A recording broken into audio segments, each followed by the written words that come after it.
وقال الله تعالى في القرآن المجيد والفرقان الحميد إنا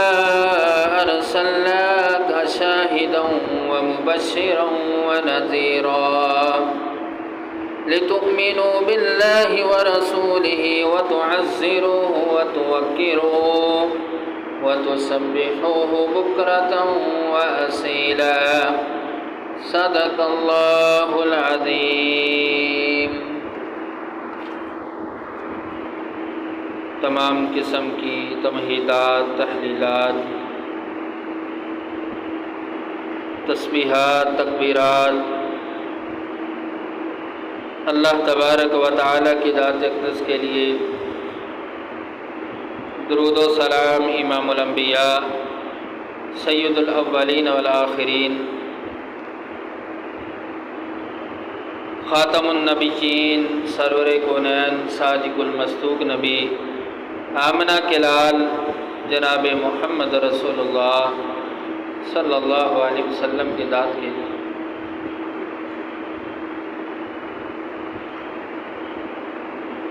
میرے محترم سامعین کرام، جو آیت مبارکہ میں نے آپ کے سامنے تلاوت کی ہے، اللہ تبارک و تعالی ارشاد فرماتے ہیں انا ارسلناک شاہدا ومبشرا ونذیرا، کہ اے پیغمبر ہم نے تمہیں گواہی دینے والا، خوشخبری سنانے والا اور ڈرانے والا بنا کر بھیجا ہے۔ اور آگے بیان فرمایا لِتُؤْمِنُوا بِاللَّهِ وَرَسُولِهِ، تم اللہ اور اس کے رسول پر ایمان لے کر آؤ، وَتُعَزِّرُوهُ وَتُوَقِّرُوهُ، اس کی تعظیم کرو اور اس کی نصرت کرو، وَتُسَبِّحُوهُ بُكْرَةً وَأَصِيلًا، اور صبح و شام اللہ کی تسبیح بیان کرو۔ محترم سامعین کرام، جس سے محبت ہوتی ہے اس کی عظمت دل و دماغ پر چھا جاتی ہے، پھر چاہنے والا اپنے محبوب کی تعظیم، اس کی عظمت کا کلمہ پڑھنا شروع کر دیتا ہے، اس کے گیت گانا شروع کر دیتا ہے۔ اسلام نے تو ہر بڑے کی عزت کرنے کا درس دیا ہے اور اس کی تاکید فرمائی ہے۔ سیدنا انس بن مالک رضی اللہ تعالیٰ عنہ بیان کرتے ہیں کہ رسول اللہ صلی اللہ علیہ وسلم نے ارشاد فرمایا لیس منا من لم یرحم صغیرنا ویؤکر کبیرنا، کہ جو ہمارے چھوٹوں پر شفقت نہیں کرتا اور بڑوں کا احترام نہیں کرتا، لیس منا، وہ ہم میں سے نہیں ہے، یعنی ہمارے طریقے پر، ہماری سنت پر نہیں ہے۔ اور جب تعظیم کی بات آتی ہے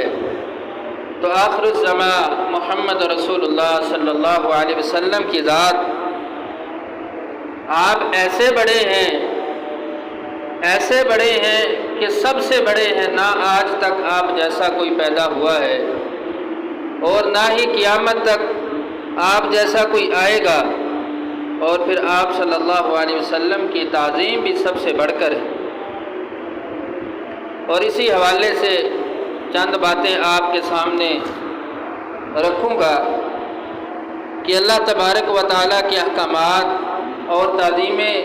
مصطفیٰ کے تقاضے کیا ہے، تاکہ ہمارے دلوں میں بھی نبی مکرم جناب محمد رسول اللہ صلی اللہ علیہ وسلم کے ساتھ تعظیم، ان کی عزت، ادب و احترام کا اصلی منہج اور اصل حقیقت ہمارے دل و دماغ میں بیٹھ جائے اور ہمیں سمجھ آ جائے۔ اللہ تبارک و تعالیٰ سورہ بقرہ 104 نمبر آیت ہے، ارشاد فرماتے ہیں